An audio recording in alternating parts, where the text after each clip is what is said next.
Alright, today we're going to learn how to use our free roofing calculator. Go to the Free Tools button on the main website, scroll down, you'll see Free Construction Calculators.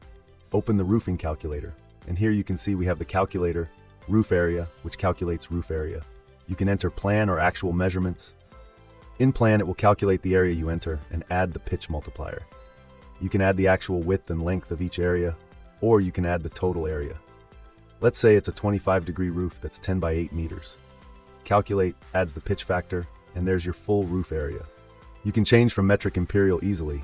Now we're using feet and inches. On to rafter and hip and valley angles. Let's say it's a 25-degree roof pitch and it's a barge or a rake that you're measuring. We select rafter pitch. Let's say it's a 6-meter length on the plan. Once again, it's going to add the ratio or the pitch, which calculates or multiplies the 6-meter length by the rafter pitch factor.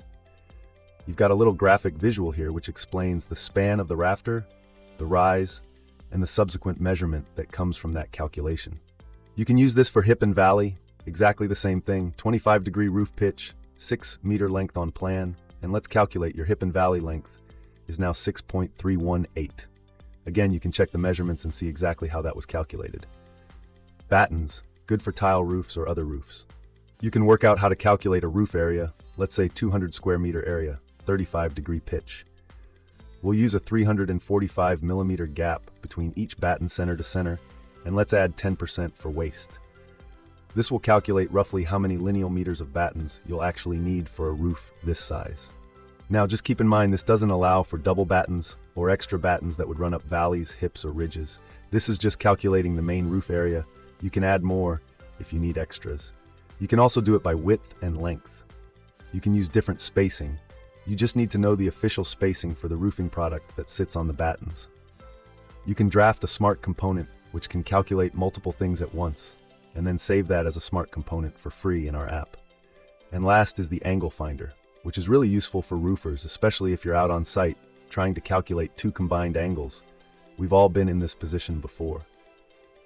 Maybe you're doing a special hip or valley angle where two different roof pitches meet. Maybe it's a 45-degree roof and a 25-degree roof, and you want to calculate what that flashing bend angle would be. And you can see here the finished angle bend from flat, if you're sending this to a flashings folder, if you want to fold that valley or that hip correctly. And then you've got rafter pitch, but maybe there are two different pitches, again 45 and a 25, to calculate what that final measurement should be. Change of pitch. Maybe you've got an upper roof that drops down onto a lower roof and you need a flashing that sits between. And you can calculate the upper roof pitch and then the lower roof pitch. Perhaps it's 45-degree dropping onto a 20-degree roof and you want to quickly find out what that angle is. So nice and easy. Maybe you've got an upstand that's running onto a roof, so maybe the front of a chimney flashing or something like that, where it's going to come from a vertical wall and onto the roof. Then same thing coming from the roof and then running into the back of a chimney, perhaps. And that'll be your angle there. Loads of options. This works on mobile, and you'll get a lot of other tools and how to measure everything down a bit lower, including worked examples. And that's how to use it. No sign up needed, totally free to use. But make sure to check out our other industry-leading in-app roof measuring tools too.